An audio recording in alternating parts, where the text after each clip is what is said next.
So now let's look at another important topic that was also just recently added to the syllabus, and the topic is titled concepts concepts of short-termism. Concept of short-termism. And we said here that short-termism arises when a business prioritizes short-term rather than long-term performance. When a business prioritizes short-term rather than long-term performance, that is when we're after, let us just see what the profit we're going to make for the month of January instead of considering the profit that we're going to make for the rest of the year. So let us just consider the salary that we're going to pay for January. So a company is just looking at it, how they are going to perform in a particular month, instead of looking at the whole performance for the entire year. So, and companies that does this majorly, they are companies that deals with seasonal products. There are companies that probably, for instance, you can imagine a company that deals with umbrella, for example. So such company will be more particular in the sales that they are going to make during rainy season, because they know that there will be more patronage for the use of umbrella. So they are going to look at, so they are likely to consider the performance that they are going to make. They are likely to consider their economic performance in this rainy season period than looking at the entire performance for the whole year, even during dry season. So that is it. So basically, we are saying that when a business prioritizes a short-term performance rather than looking at the long-term view of the business, then we can say that the company is practicing what we refer to as short-termism. So management who can be described as short-termism when they tend to emphasize certain performance measures, such as management can be described as short-termism. Sorry, this can should not be there. Sorry, this who. Management can be described as short-termism when they tend to emphasize certain performance measures, such as share price, revenue growth, cost, gross and operating profit, instead of looking at the net, unit cost and productivity, when they look at the returns on capital employed,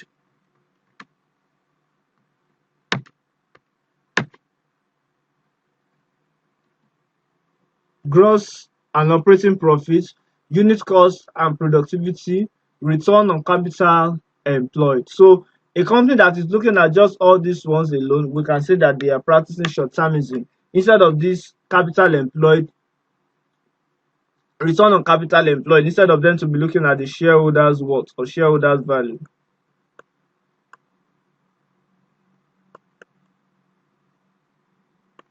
Another thing we want to look at is, what are the causes of short-termism?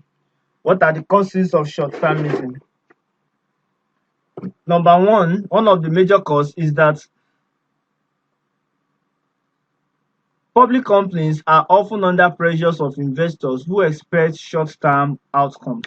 So most times when investors are telling us that, hey, company A, we want our returns no matter what, or they are telling them that maybe they are even giving them a specific period by which the returns must be paid. So we see that such company, they are under the pressure of the investors, and they just want to do anything that will make the investors happy. They just want to do anything that they know that, okay, we doing this will make the investors happy, and we can always get their returns, since that is what they are majorly after.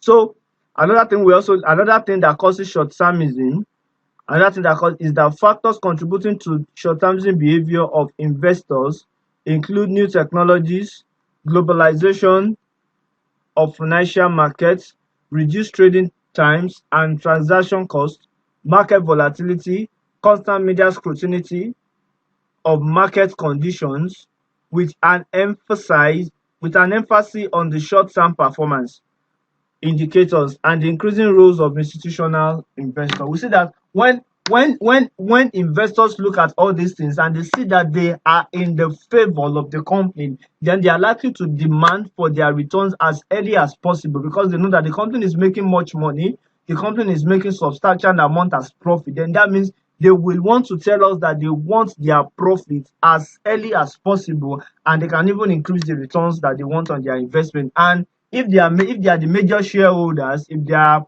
if they are what we call if they are what we call life shareholders, that is those investors that once they pull out their money, then the business is likely to liquidate, or the going concern of the business will definitely be tampered with.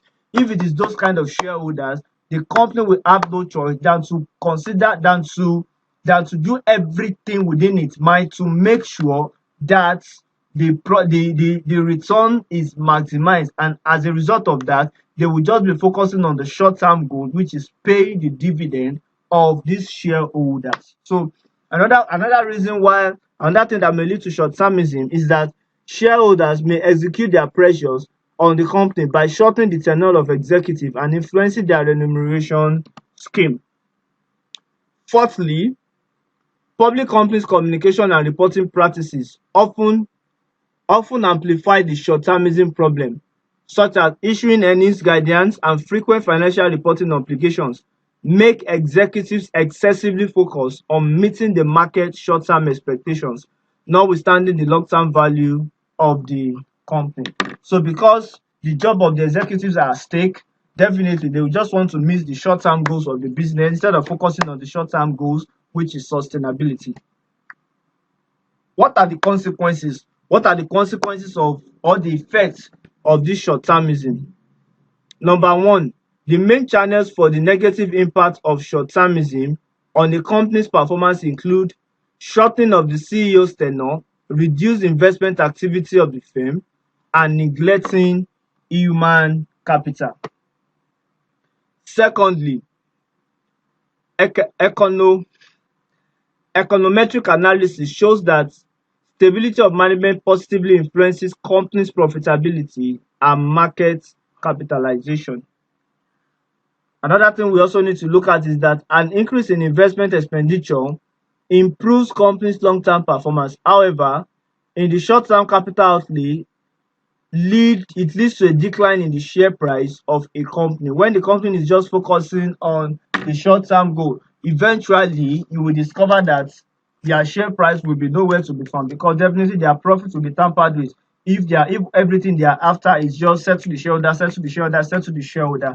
Before you know it, the profits will be tampered with, and once their profit is tampered with, their share price will automatically be affected, which is their EPS, earnings per share, which may discourage, and this will discourage some executives from undertaking profitable investment projects. Fourthly, we said that, or is it 4 or 5 now? Okay. Another causes, we're looking at consequences.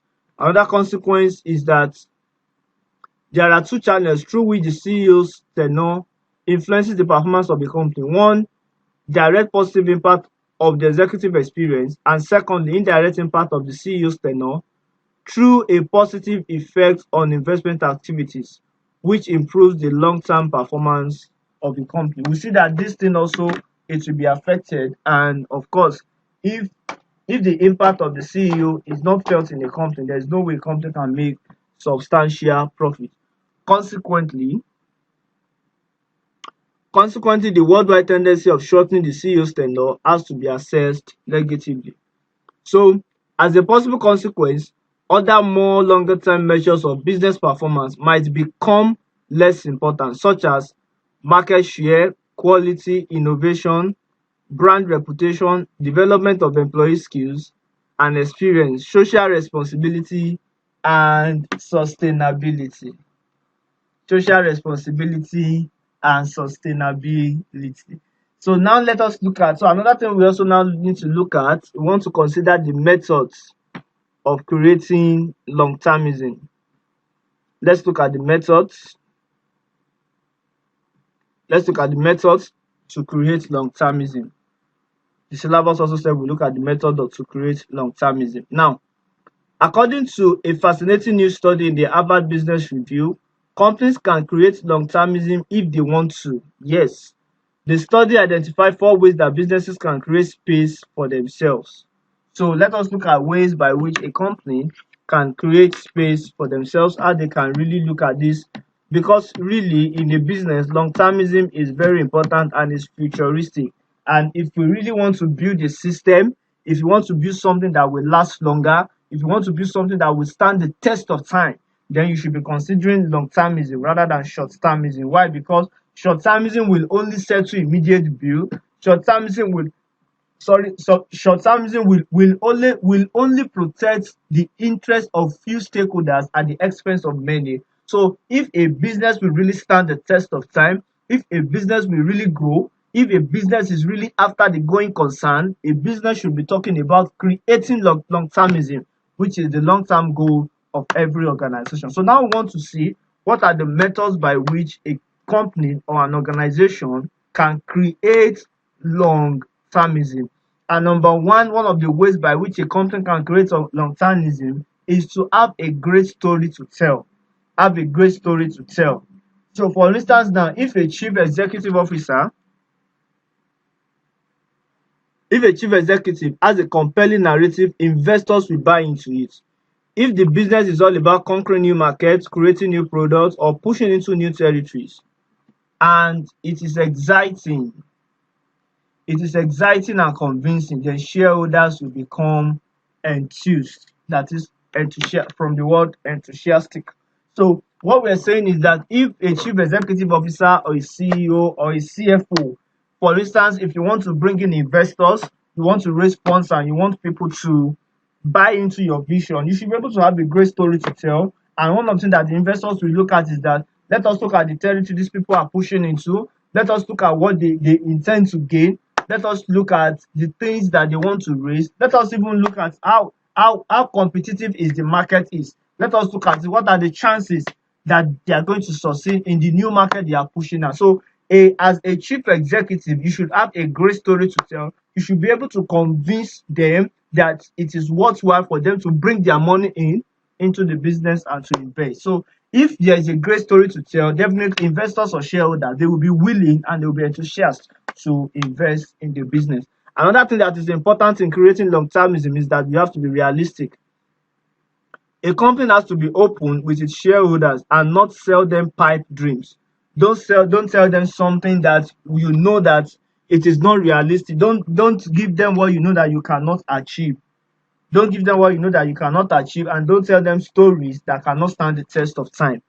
So it is important, if the CEO tells them a new product may take a long time to come to the market, or that it may take a decade for a unit to start making significant profit, they are far more likely to be patient rather than telling them that, rather than not being straightforward. So instead of you telling them that, okay, we are going to make a profit of 10 million naira at the end of this year, and you yourself know that you are only saying that just to cajole them or bring them into the business, why not just tell them that you are making a profit of 2 million and that you are looking forward to make a profit of 10 million naira in the next 5 years, and give them tractions, give them how you want to achieve it, give them the progress report of how these things will be done. And as you are doing it, you are making them to realize that these are the things that has been done, this is how we want to achieve our goals, and then these are the laid down marks. So if you are able to do this, they are likely to believe in you, even especially when they see the track records, especially when they see how you are moving. So instead of you telling them that, okay, we are going to make 10 million naira this year, when you know that it is not foreseeable. Another thing that you need to do, you need to create a lasting values. The companies that carved out the space to plan for the long term were those that had a unique set of values, ranging from customer service to engineering excellence to research brilliance to staff development. If one or two quarters are disappointing, or if there is a all-star takeover bid from a rival that wants immediate results, management can point to those achievements and argue that the business deserves to be supported because it will pay off in the long term. So what are we trying to say here? What we are trying to say is that creating value, the business should be known for what it stands for. The business should be known for something that, okay, when you come to this ABC Nigeria Limited, this is what we are known for. These are our values. These are the things that you stand to get. These are the things that you stand to gain. This is what we are known for, and we stand by what we are. So a company should be known for something, and these are the things that we encourage shareholders. These are the things that we encourage investors. These are the things that investors will look at. And by the time they see this, they are more likely to stay with the business and to ensure that the business exists even in the going concern. So we said here that when Pfizer bid for AstraZeneca in 2014, we could see that at work. And again, when Kraft Heinz made an approach for Unilever. So the fourth one that is important, we need to innovate furiously. It is easier for investors to buy into a plan if they can see that a company is at the cutting edge. If a company is at the cutting edge, introducing a lot of new products and taking a share of a growing market. Not every business can be as innovative as Amazon, but if it is trying out new ideas and showing lots of ambition, and it is far easier to overlook, then it is far easier to overlook a few months of disappointment and believe in its future.